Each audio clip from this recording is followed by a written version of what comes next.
Okay, Bob. All right. Well, listen, we'll start with the congratulations on your nomination. On Monday night, January 2nd, you are now the GOP nominated candidate for the Gainesville District Supervisor seat on the Prince William Board of County Supervisors. You had two candidates who also were vying for that seat: Allison Satterwhite, a former school board member, and Chris Meisner, who is the Committee of 100, Prince William Committee of 100 chairman. But you came out victorious. Tell me how that happened, and were you happy with the victory? Were you surprised at the support you got? Tell me how you got there. I was stunned that it went through on a first ballot, if that's what you're asking. I was hopeful that I'd be successful, but you can never count your chickens in that. And things fall where they may. Once you put it up to a vote, I'm happy. Yeah, was not expecting it to go in that fashion, but it is what it is.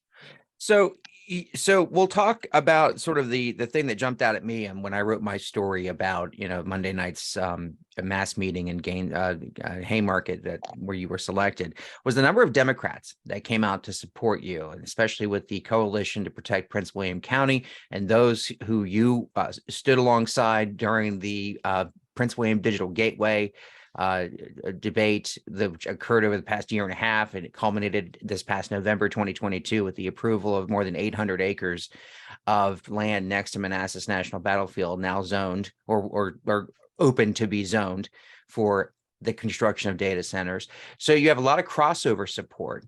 What do you make of that? Something you don't see these days. It's refreshing in my mind.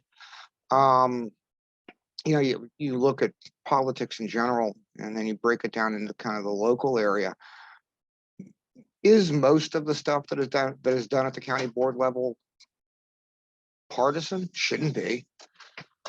Most of it should be sort of beans and butter stuff. Where's your spending? What are you spending on? How are you handling land use? Are you putting compatible things next to each other? Is the police department properly funded? Is there a public safety issue here, there, or someplace else? Is the fire department funded properly? Is the county taking advantage of all grant opportunities, that sort of thing? Most of it shouldn't be partisan. I mean, there are a lot of partisan issues that have no business being interjected into county politics. A lot of high level congressional type of social issues. Since the Board of County Supervisors has no authority over those issues, no way to impact them, why are we arguing about them?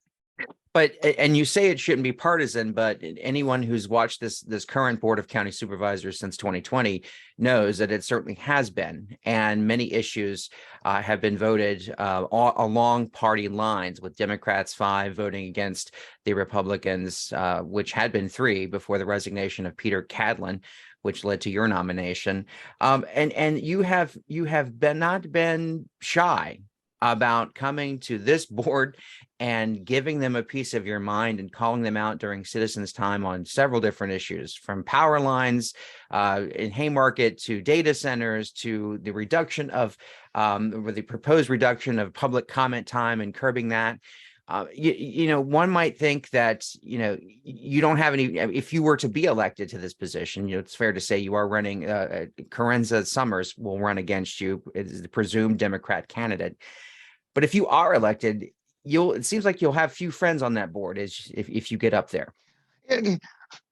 Few friends on this board, few friends on past boards. I mean, let's be frank. It's not that I've limited, excoriating this board. I've excoriated every board since I've moved here, regardless of what the political breakdown of that board is. I've been harsh and I've been complimentary on everybody, from Corey to Ann to everybody in between. The difference that I see right now is that this board seems much more partisan than the past board. I mean, if you look at past boards and with a Republican majority, it was much more congenial, both ways, with respect to Supervisor Jenkins, for example, Frank Principe. And it went the other way around. There was actual deliberation and debate on the merits of topics.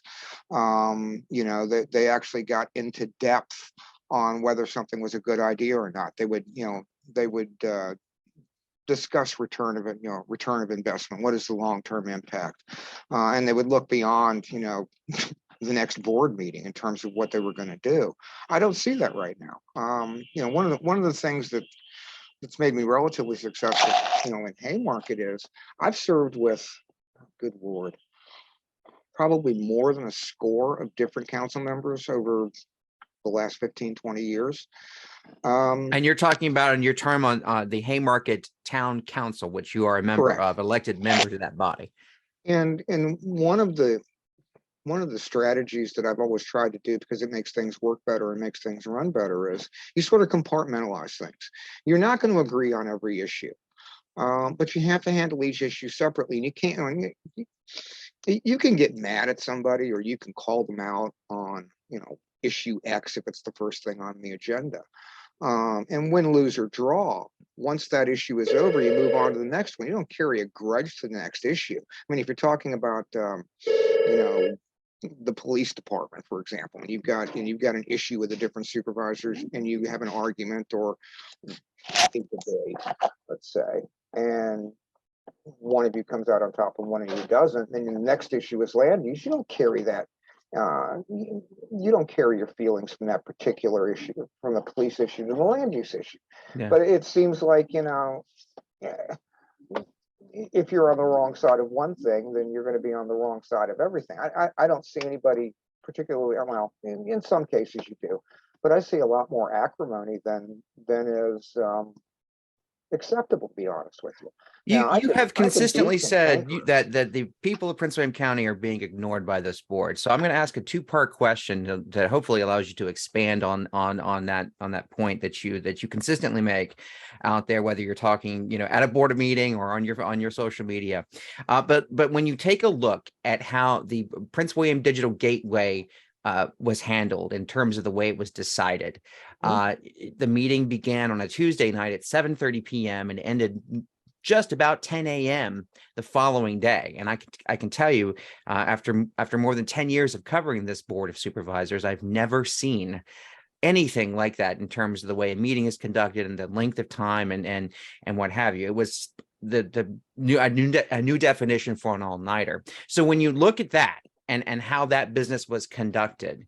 And then you also take a look at and the second part of the question is, how do you level with the fact that there was vocal support? There were very many supporters who stuck with that late night meeting and were out there at 2, 3, 4 a.m.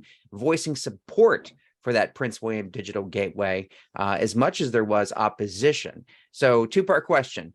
What did you make of the way that meeting was handled and scheduled and the all-nighter? And what did you make of, obviously you opposed the Digital Gateway for many reasons, but there was a lot of support for it as well. We'll deal them in order. Quite frankly, I view the handling of that meeting as irresponsible by the chair. I mean, you can't, in my view, it's not good public policy, or it's not good, you know, it's not best practice to have elected board members endure a meeting that goes 12, 13, 14, 15 hours. Nobody's thinking straight at, you know, 10 a.m., 9 a.m., whatever it is, after you sat down at a meeting at 2 p.m. the previous day. I've been to some long meetings. I mean, participated in some long meetings. When they start getting around the midnight to 1 o'clock realm, it's generally not wise or in the public benefit to continue that meeting that long. It's happened in Haymarket before, and generally speaking, what you do is you simply have somebody move to continue the meeting, and you continue it to a date certain, so that you are, you know, it could be the next day, it could be the next week. But you do this so that you don't have to republicize and schedule a brand new meeting. You simply continue it to a time when everybody's available. I think I read this morning Loudoun County's going that route. I believe I don't know if they're just considering it, if they voted on it. I didn't read the article all that carefully this morning. But going on till the wee hours of the morning just isn't responsible. With respect to why they were doing why they were doing it that way, you know, to me, it seemed like it was more of a box checking exercise than anything else. Get the hearing Do you out of think the it was way. to stifle public comment on the issue by letting it go all night and into the next day and next morning? That may have been part of it. I think the more likely scenarios, it was simply a box checking exercise. They had to have the public hearing. They had to give everybody that wanted the opportunity to speak the opportunity to speak, whether that opportunity was realistic or not, because the numbers they drew or the order that they showed up in would have required them to sit there for 6, 7, 8, 9 hours. I mean, I guess that's irrelevant. It's another reason to continue the meetings, that you don't have the public, you know, sitting there for 8 hours or 7 hours. I mean, I know people who left and went home, and they were getting, you know, they went home, got a good night's sleep, and got a phone call. You know, your number is, you know, 20 or 30 out. You might want to drive back down to McCourt. So we had people come in from work, sign up on the evening on that Tuesday evening, and if they had a number that was like 150 or something like that, they'd go home, get 6, 7 hours of sleep, but then they'd have to come back in before they went to work the next morning. I mean, that's just not a responsible way of administering meetings like that, right? To put the public into that type of hardship. And I say it was probably a box checking exercise because after all those hours of comments, all the input received, several board members were stifled in their attempts to respond to those questions. You know, ask staff, can you elaborate on this? Can you elaborate on that? Specifically, you're talking about Janine Lawson. I'm specifically about Janine. Yeah, Yeah. And the response was, you know, well, we sent staff home, or you know, we need to hurry on. Essentially, we need to hurry up and get this over with. And then somebody pulls out of their pocket a list of, you know, pre-programmed amendments. You know, it was a boxed can deal before it started. I mean, it sort of lends the impression that the entire hearing process was nothing more than a charade. Again, a box checking exercise because they're statutorily mandated to do it. You know.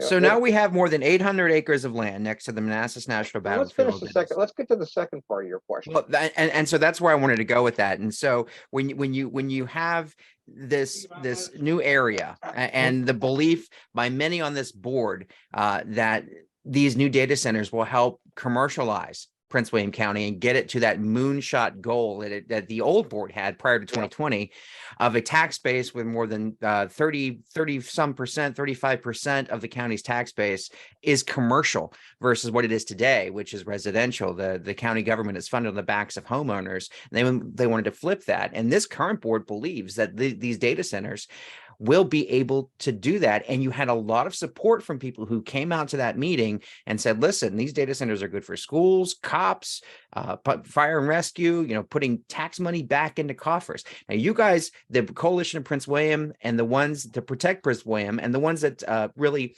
with Supervisor Lawson opposed this, did so vastly on two real reasons. One is the environmental part and the runoff, stormwater runoff into the Occoquan Reservoir, major drinking source for both Fairfax and Prince William counties, and the health of the residents who will have to live next to these data centers.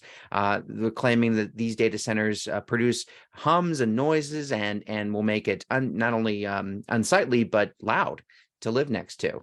But you saw the support. How do you square that? And if you're elected, how do you kind of bridge the gap between the people that you stood with to oppose these data centers and the people who want a stronger commercial tax base in Prince William?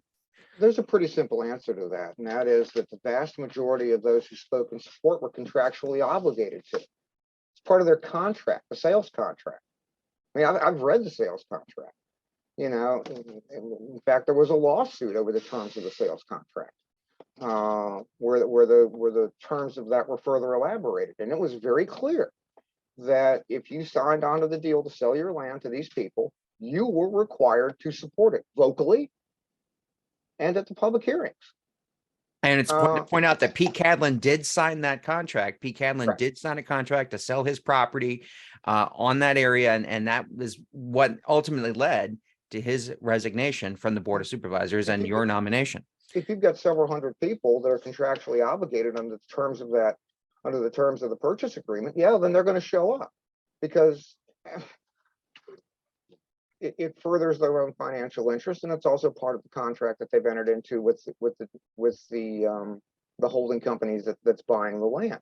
So you're saying the majority of the people who spoke that night in support of this project had a sort of a dog in the fight, and they all stand to benefit financially. They were the property owners. I mean, we have a list. There were people that who were actually collating who spoke and who was literally on the county's list of property owners. I mean, it's not surprising. I take issue with the manner in which the public hearing was done, and it is debatable who the applicant was. And the county's damned inconsistent on who they defined as the applicant. At times it was the developers, at times it was the residents, at times it was Mary Ann Gadban, and then when it came time for the public hearing, suddenly it's the county that's the applicant. But the county's not the one who paid the application fees. The county's not the one who put the paperwork together, the studies, the maps, everything else. I mean, there was and is an application in place. It's a process thing. The handling of the process for that one, wherever you stand on the gateway, is somewhat irrelevant in the greater scheme of things. It's the manner in which this was handled, the process, and the process was broken. I mean, that's without a doubt. Let me ask you this: if you are elected to this position, obviously you'll complete Pete Candland's term, which ends December 31st of 2023. And to get you there, as we talked about earlier, you had a lot of crossover support from Democrats whom you stood with in opposition to the digital gateway, who you called for the resignations of Pete Candland, which he finally did resign as of December 16th, 2022. You've also you continue to call for the resignation of Ann Wheeler, which I guess a good question is, if you are elected, will you continue to call for that resignation from the dais? I'm not the one running that program. Everybody seems to think I'm the one running the show. It's not me. I mean, do I personally believe she should? I believe there's enough of a conflict there. Yes. I mean, I've been interviewed by the state police and the FBI. So if they're reviewing the matter,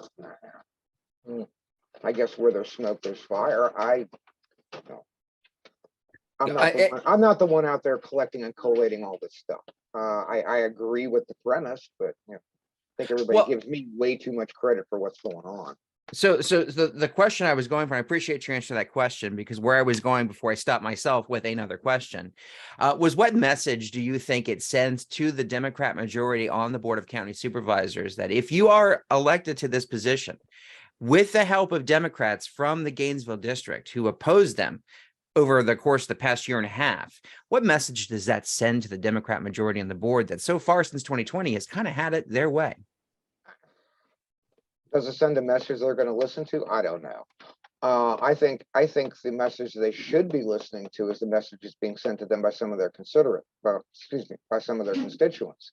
You've got people that did significant grassroots support for a variety of candidates in the 2019 elections, of a variety of Democrat candidates, and they've literally come out and said quite directly, we helped get you elected three and a half years ago, and now we're going to actively ensure that you don't get reelected. I think that's the more important message.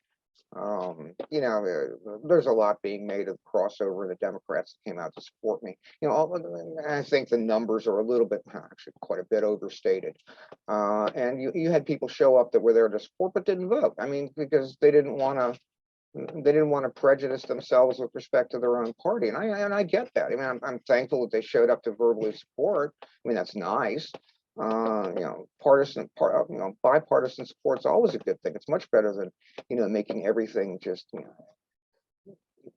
you've got to stand out on one wing, either uber left or uber right. But it's fair to say that was an in-house party nomination contest, a mass meeting. But when it comes to the election, the special election on February 21st, anyone can vote. I mean, Virginia doesn't register by party, so you could, Thank I mean, God. if these Democrats who came out to at least to vocally support you there, I mean, some of them did vote. I know a few that actually renounced their party. They had to sign a pledge to renounce and then vote for you.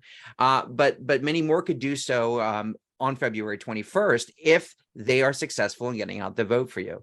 And so this is something that we have not seen, not just in Prince William County, but really anywhere in the past 5 to 7 years, where you've seen people from different parties crossing the lines to work together on specific issues. And it seems like this data center issue was the one that triggered this. It could be that. It could be well, that's obviously part of it in this particular instance, but it could also be fatigue. Everything is so divisive, and there are so many divisive issues that are brought into things that they're unrelated to. And people just grow tired of the arguing. At some point in time, you just have to get to a rational analysis of the issues and a rational vote. I mean, I think that's all people expect, is for there to be, consideration of their interests, and a rational debate, or not even a debate, a deliberation on things, without constantly throwing in, hot button issues into items that don't matter, or carrying personal animosities because somebody's got a different social agenda.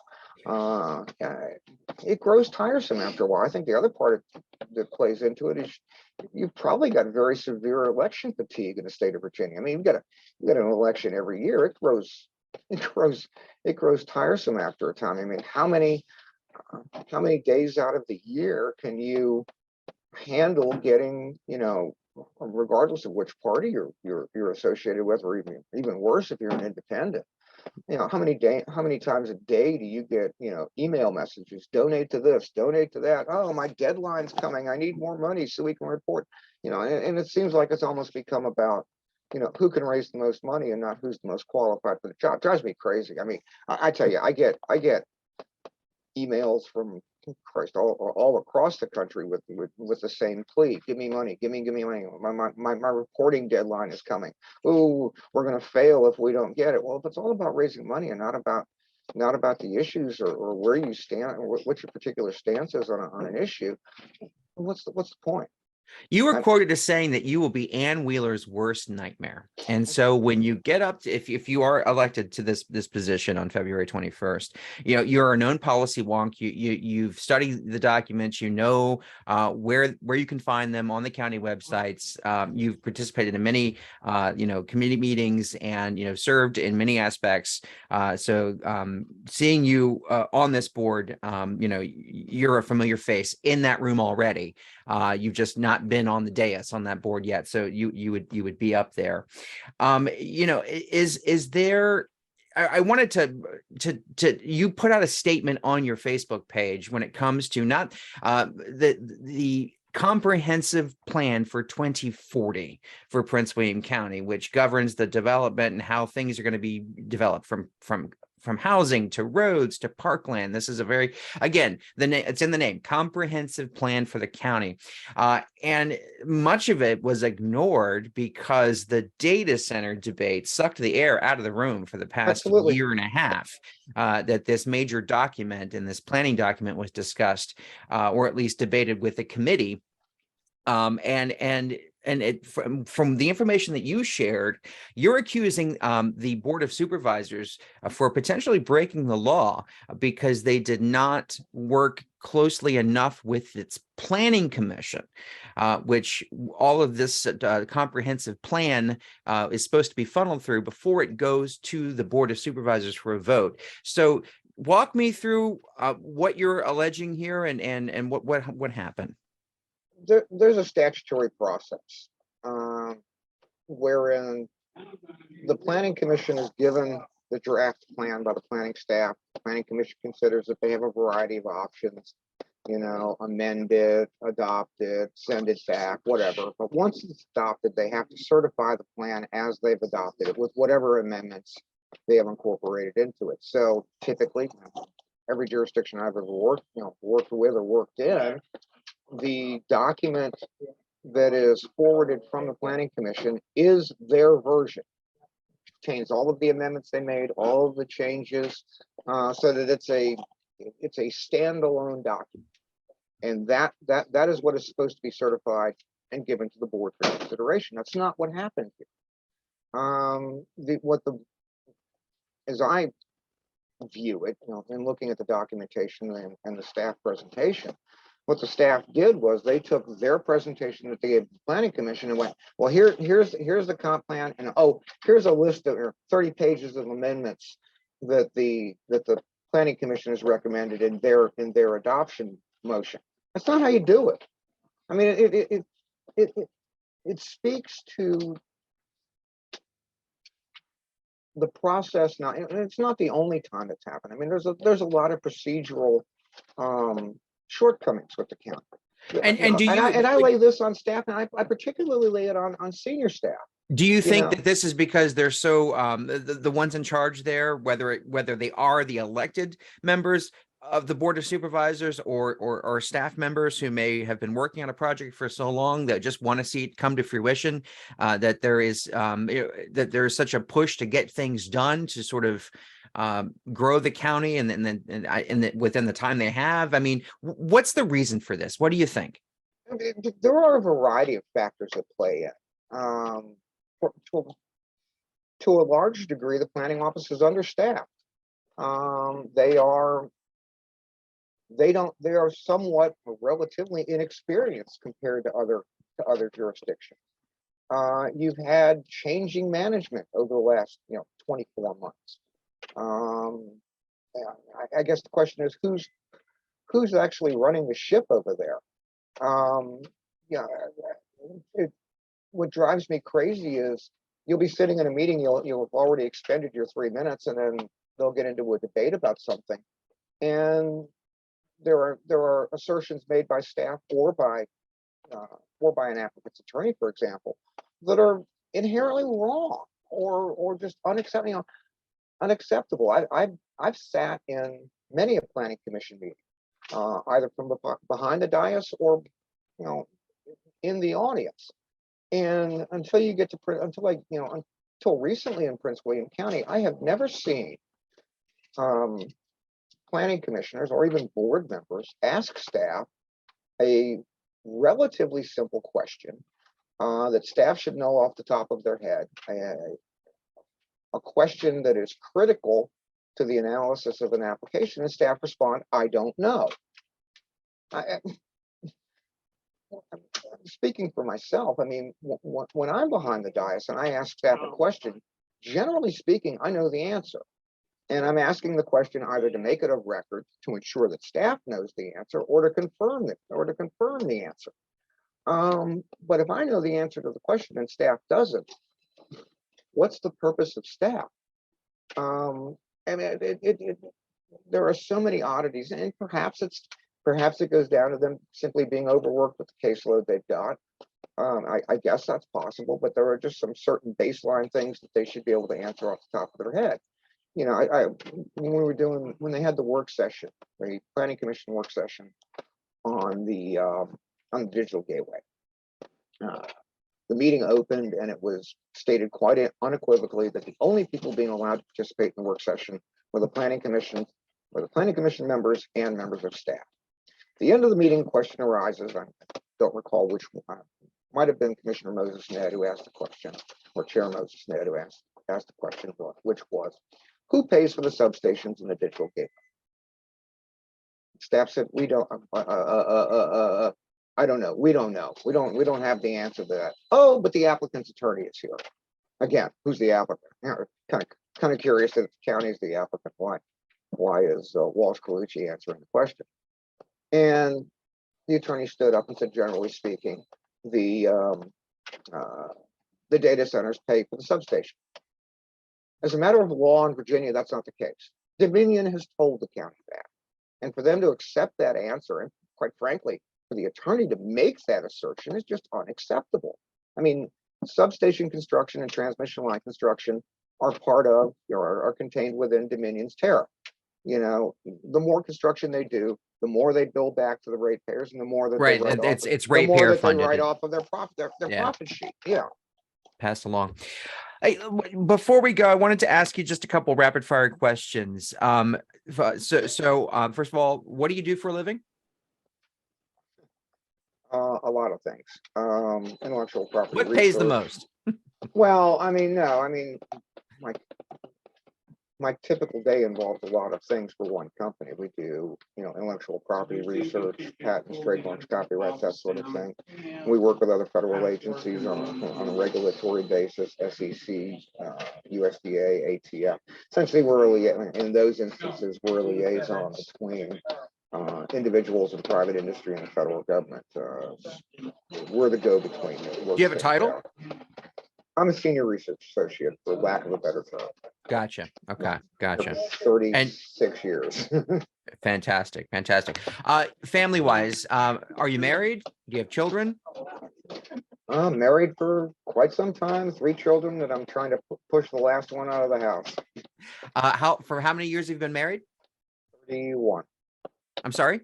31. 21? 31. 31. Okay, thank you. And your children, they age in range, or range in age, I should 22 to ask. 30. 22 to 30. Okay. And how old are you? I'll be 60 in a little less than 3 weeks. We have birthdays around the same time. And then, finally, and how long have you lived in Prince William County in Virginia? In Virginia, almost my entire life, except for 1 year in Omaha and the times that I was overseas with my father. In Prince William, good Lord, 22 years. And finally, what do you want voters to know when it comes to supporting you, campaigning for you, donating to you? How can they get involved in the campaign? Make a pitch. I'm not good at making pitches. I mean, I'm not good about promising things, because there's very little you can actually promise right now, given where things stand. But I can tell you this, I'm not always going to tell you what you want to hear. I'm going to tell you what you need to hear, or what's the truth. That's the unfortunate part of holding elected office. If you're going to be truthful with the public, then you sometimes have to tell them things that they don't want to hear. And they're going to get mad, or they're not going to like it, and they're not always going to like the way you vote. I mean, you're not going to keep everybody happy all the time, and you're not going to keep some people happy any of the time. The most you can hope for is keeping the majority of the people happy the majority of the time. There's no way to walk that line with any consistency to make everybody happy all the time. And once you understand that, it's a lot easier to do the job. It's simply looking at taking your vision of what's responsible and following through on it. If anybody does want to read more about it, you can go to Bob4, that's the number 4, pwc.com, and there's an associated Facebook page. For the most part, people who follow stuff in the Gainesville district know me. They know where I stand, like it or not. Some love it and some don't. We'll see where the chips fall. Well, good luck to you, Mr. Weir, and we'll be reporting on the special election and the campaign leading up to it. That election date is on February 21st. February 21st. All right.